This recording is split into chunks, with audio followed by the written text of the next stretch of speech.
namatay tatay niya. Uy! Kala ka!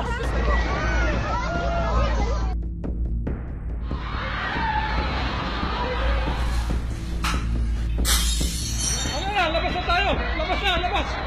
Run out na po. Ang lakas ng lindol po rito.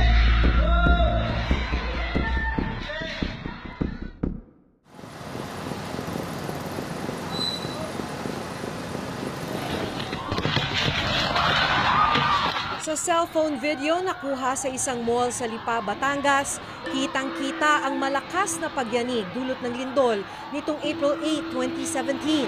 Run out na po. Ang lakas ng lindol po rito. Ano na, labas na tayo! Labas na, labas! Kalma lang, kalma. Diretso lang, diretso. Sa dashcam video namang ito nakuha sa Bawan, Batangas, maririnig na habang nag-uusap ang mga pasahero sa loob ng sasakyan, Uy! Kala ka! nakuna ng biglang pag-alog ng sasakyan dulot pa rin ng lindol. Kita ang naging paggalaw ng mga kable ng kuryente maging ang paglabas ng mga residente sa kalsada. Maging ang lumang simbahan ng Taal Basilica sa Taal, Batangas, hindi nakaligtas sa malakas na pagyanig. Nakunan pa ng video ang pagbagsak ng ilang bahagi ng simbahan. Labas kayo, labas! Ay, umapit ko itong mabalik. Lakas? Sa kuha naman ng isang residente sa Mabini, Batangas, makikita ang naging pagsayaw na nakasabit na ilaw sa kisame. Wala na.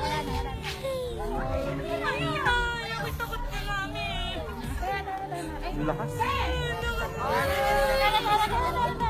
Ayon sa Institute of Volcanology and Seismology o PHIVOLCS, 4 na malalakas na pagyanig ang naitala sa probinsya ng Batangas sa loob lamang ng 1.5 oras nitong April 8.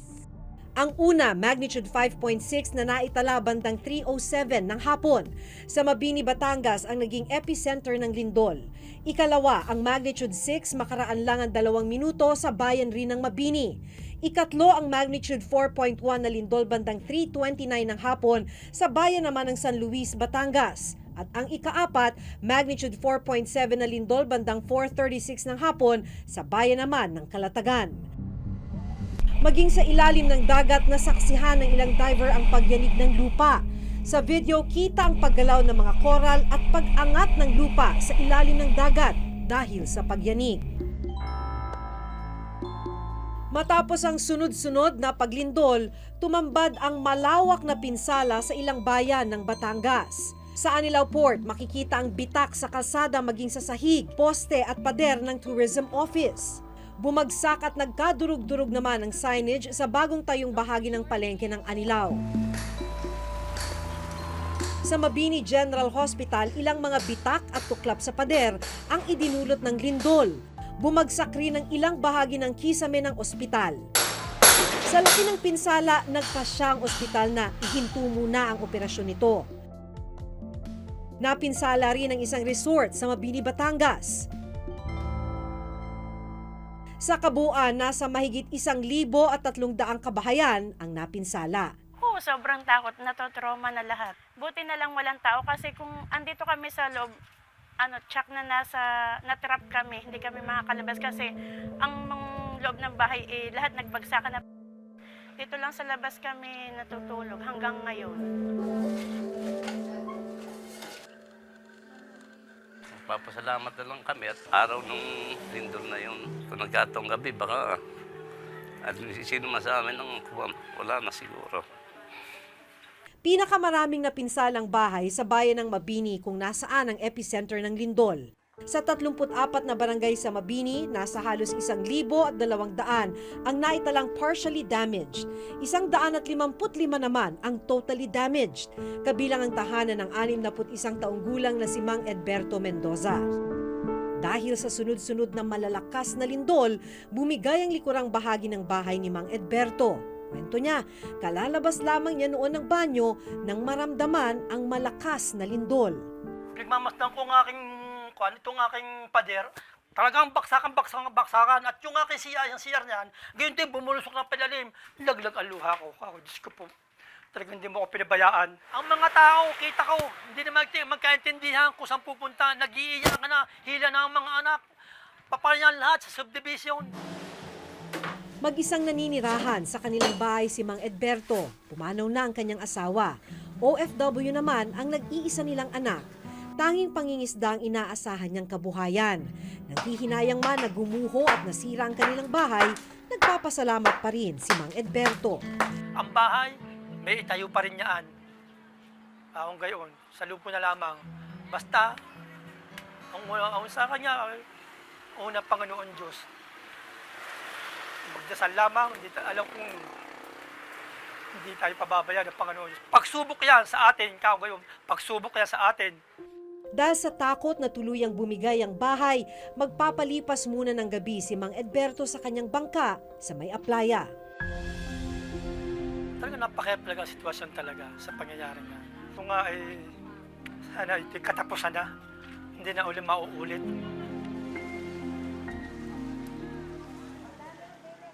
Ang mga katabing bahay ni Mang Edberto sa barangay Mahuben napinsala rin ng lindol.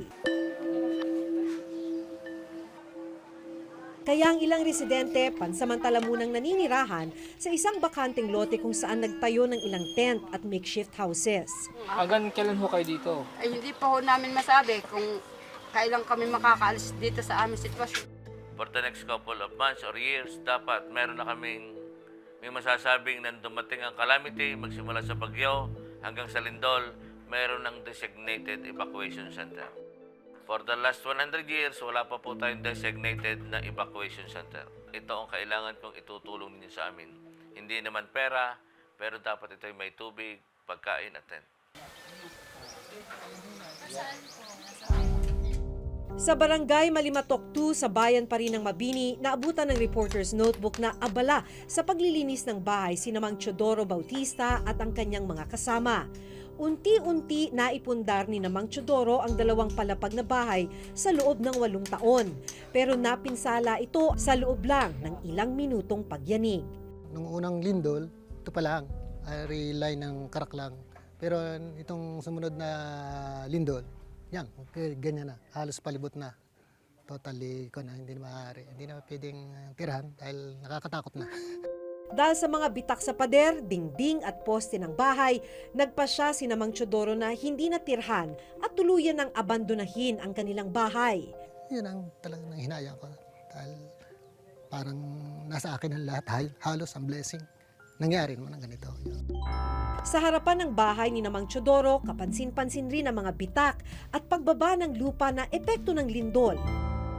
Sa tala ng Municipal Disaster Risk Reduction Management Council ng Mabini, Batangas, nasa halos 1,000 at 500 pamilya ang apektado ng sunod-sunod na paglindol. Tinatayang aabot sa 100 milyong piso rin ang naging pinsala sa bayan ng Mabini, dahilan para magdeklara ng state of calamity ang lokal na pamahalaan. 34 barangays, 19 of that is coastal, and ang remaining ay mga bulubundukin. Alam mo ang hirap dito, hindi mo alam kung kailan dadating. Binabantayan mo maghapon, wala naman. Unlike sa typhoon, alam mo, alas 12, typhoon number 3 Mabini.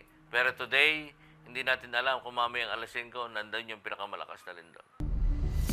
Umabot naman sa mahigit 6,600 pamilya ang naapektuhan ng lindol sa buong probinsya ng Batangas. Ayon sa FIVOX, isang Batangas sa seismically active na lugar sa Pilipinas. Pag sinabing seismically active, gumagalaw ngayon ang fault o trends na binabanggit natin. Kung hindi naman gumagalaw, hindi ibig sabihin patay na ang fault. Parang meron lang siyang time na walang seismic activity or earthquake activity. Ang mga naranasang paggalaw ng lupa sa Batangas sa mga nakalipas na araw, dulot raw ng isang bagong local fault line na nakita ng FIVOX. Run out na po. Ang lakas ng lindol po rito. Ano na, labas na tayo! Labas na, labas! Tinawag namang earthquake swarm phenomenon ang nangyaring sunod-sunod na pagyanig ng lupa. Ayon sa FIVOX, nagsimula ito noon pang April 4 at patuloy na nararanasan ng mga residente. Earthquake swarm ay isang description ng sunod-sunod na paglindol mula sa isang lugar na hindi mo masyadong makita kung anong malaki. Parang magkakapareho lang sila ng size.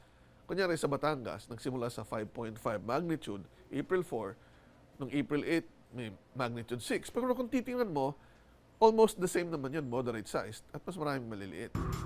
Ngayong buwan ng Abril, hindi lamang ang probinsya ng Batangas ang nakaranas ng malalakas na lindol. Mula April 1, may 48 naitalang lindol na may magnitude 4 pataas sa buong bansa. Paglilinaw ng PHIVOLCS, walang kaugnayan ang naitalang lindol sa iba't ibang probinsya.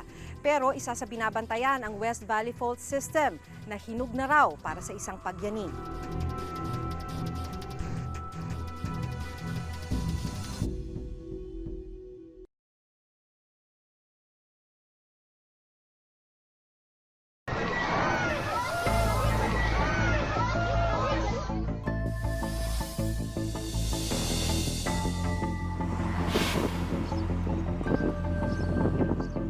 Nagpatuloy sa pag-iikot ang reporter's notebook sa Mabini, Batangas kung saan naitala ang epicenter ng lindol. Ang gusaling ito ng Apolinario Mabini National High School sa barangay Malimatokwan, 1 taon pa lang mula nang maitayo. Matapos ang lindol, natibag rin ang ilang bahagi ng pader. Isa pa sa napinsala ng lindol ang Mabini Central School na nasa barangay Pulong Nyogan. Gumuhong bahagi ng pader, mga bitak at pagbagsak ng kisame sa maraming silid ang pinoproblema ngayon ng opisyal ng paaralan. It's just a matter of 1.5 months from now, mag-o-opening na yung klase. We don't know where to house our children, especially in the central school, because we need 28 instructional rooms and we have only 6 available now kasi lahat po ay damaged. Bago ang magkakasunod na lindol sa Mabini, Batangas, 4 na malalakas na lindol ang naunang naitala ng PHIVOLCS sa bayan ng Tingloy, Batangas noong April 4 at 5. Sa inilabas na update ng National Disaster Risk Reduction and Management Council o NDRRMC, 12 lindol na may magnitude 4 pataas ang sumentro sa Batangas mula noong April 4 hanggang April 8. Pero hindi lang sa Batangas may naging paggalaw ng lupa. Sa nakalipas na 2 linggo, may malalakas na lindol ring naitala sa ilang lugar sa bansa. Umaga ng April 10, niyanig ng magnitude 5.4 na lindol ang isang bahagi ng Philippine Sea, 74 na kilometro ang layo mula sa bayan ng Palapag, Northern Samar. Naramdaman ang lindol sa mga probinsya ng Sorsogon at Catanduanes, maging sa mga syudad ng Tacloban, Masbate, Legazpi at Sorsogon. 3 ulit ring niyanig ng lindol ang bayan ng Wao sa Lanao del Sur. Pinakahuli nitong madaling araw ng linggo, April 16, kung saan magnitude 5.3 na lindol ang naitala ng PHIVOLCS. Pinakamalakas naman ang magnitude 6 na nangyari umaga noong April 12 sa bayan pa rin ng Wao. Higit 700 bahay ang naitalang napinsala sa mga probinsya ng Lanao del Sur at Bukidnon. Halos 900 pamilya naman ang naapektuhan ng lindol. Paglilinaw ng PHIVOLCS, walang kaugnayan ang mga naitalang lindol sa iba't ibang probinsya. Maraming fault sa Pilipinas na hindi konektado sa bawat isa. Kunyari, ang nangyayaring paglindol ngayon, meron sa Batangas area, meron sa Lanao del Sur, Bukidnon area. Ito yung mga pagkilos na mga lokal na fault doon sa lugar na yon at hindi konektado sa bawat isa. Nagkakataon lang na minsan nagkakasabay sila or nagkakasunod-sunod within a month. Pero isa sa binabantayan ang West Valley Fault System na hinug na raw para sa isang pagyanig. Na ating pinapagandaan ang lindol na magmumula dito na potentially magiging devastating kung malaki ang magnitude. Yan yung tinatawag nating earthquake scenario for Metro Manila. Hindi yan prediction, kundi isang lindol na pwedeng mangyari na kung mangyayari dapat handa tayo. Ang The Big One o lindol na pwedeng idulot ng 100 kilometer na West Valley Fault, posible raw lumikha ng magnitude 7.2 earthquake. Binabagtas nito ilang lungsod sa Metro Manila at ilang bayan sa probinsya ng Bulacan, Rizal, Cavite at Laguna. Base sa 2004 Metro Manila Earthquake Impact Reduction Study o MMEIRS, maaaring mapinsala ang higit sa 1.3 milyong bahay. Higit 900 mga mid-rise buildings, higit 100 high-rise buildings, at halos 2,000 pang infrastruktura kabilang ang mga ospital, eskwelahan, city at municipal halls, maging istasyon ng pulis at bumbero. Ilan kaya sa Metro Manila ang sumunod sa building code? Kasi yung mga hindi sumunod sa building code, yun yung maaari talagang masira kapag nagkaroon ng pagyanig. Kasi dapat ay sumusunod ito sa building code, pero ilan sa atin ang dahil may bayad din ang paggagawa ng plano ng pagpapatayo ng bahay. Kung mas marami kang pera, makakapagpatayo ka ng bahay na ligtas. Currently na cause ng inability namin to raise the standards would be the building code itself. Kasi nakalagay na dyan kung ano yung mga standards. But again, itong batas na to, 1970s pa, mukhang kailangan natin aralin na kung kailangan bang palitan o erase yung standards in order to make the structures more disaster resilient.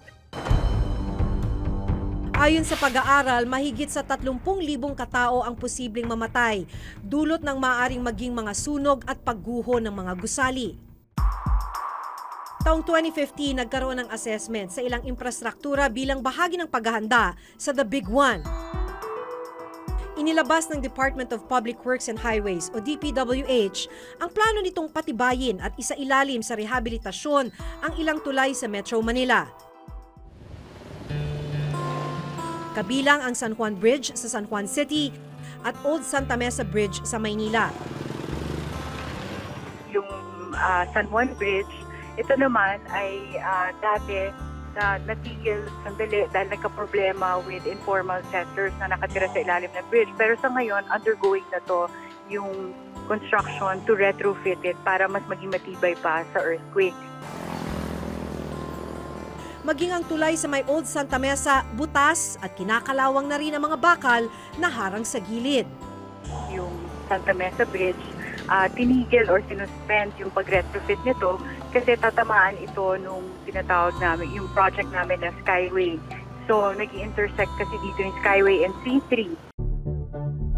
May ilang lugar rin na target gawing evacuation site sa Metro Manila sakaling tumama ang malakas na lindol. Kabilang na ang University of the Philippines Open Grounds at Veterans Memorial Medical Open Grounds, Quezon City, Ultra sa Pasig City, Intramuros Golf Course sa Maynila at ang Villamor Air Base.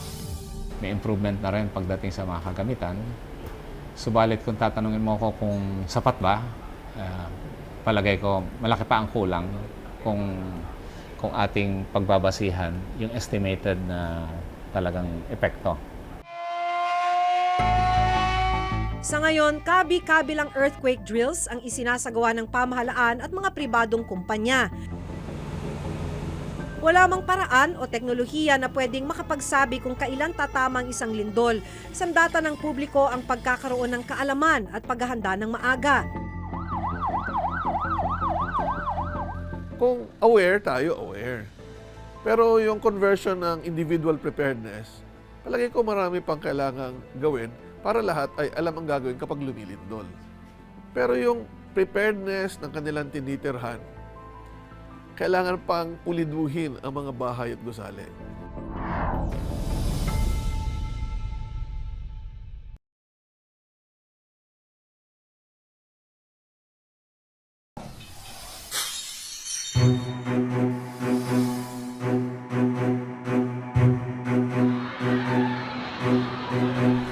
Sa makailang ulit ng pagyanig ng lupa sa iba't ibang lugar sa bansa, maraming mga gusali, bahay at infrastruktura na ang napinsala. Hindi rin biro ang takot na idinulot nito sa mga kababayan nating dumanas ng lindol.